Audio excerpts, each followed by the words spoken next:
कलचुरी वंश की शक्ति अब कमजोर पड़ चुकी थी।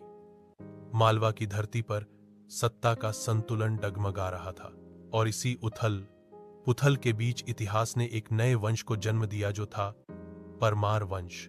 अब कहानी की शुरुआत होती है। कहते हैं यह परमार वंश अग्निकुल क्षत्रिय था, अर्थात शिव वशिष्ठ ने माउंट आबू के यज्ञ कुंड से जिन योद्धाओं को जन्म दिया उनमें एक था परमार। धीरे धीरे मालवा क्षेत्र में इनकी शक्ति बढ़ने लगी और 9वीं शताब्दी में एक नाम उभर कर सामने आया, उपेंद्र यानी कृष्णराज।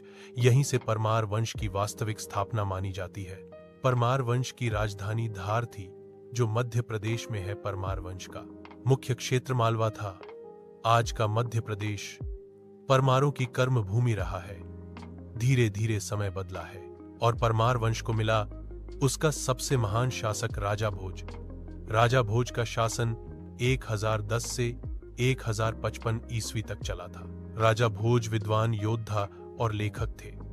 उन्होंने भोजपुर नगर बसाया, भगवान शिव का भोजेश्वर मंदिर का निर्माण कराया। यहां भारत का सबसे विशाल एकाश्म शिवलिंग स्थित है। संस्कृत के महान ग्रंथ लिखे जैसे सम्रांगण, सूत्रधार और श्रृंगार प्रकाश आदि।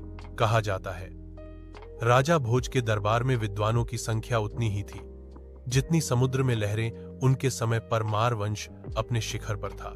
धार मध्य प्रदेश में भोजशाला सरस्वती मंदिर बनवाया। परमार वंश का स्वर्ण काल राजा भोज का शासन काल कहलाता है। लेकिन इतिहास हमेशा एक सा नहीं रहता। चालुक्य, चंदेल और अंत में दिल्ली सल्तनत, इन लगातार आक्रमणों ने परमार शक्ति को कमजोर कर दिया। 13वीं शताब्दी आते परमार वंश इतिहास के पन्नों में सिमट गया।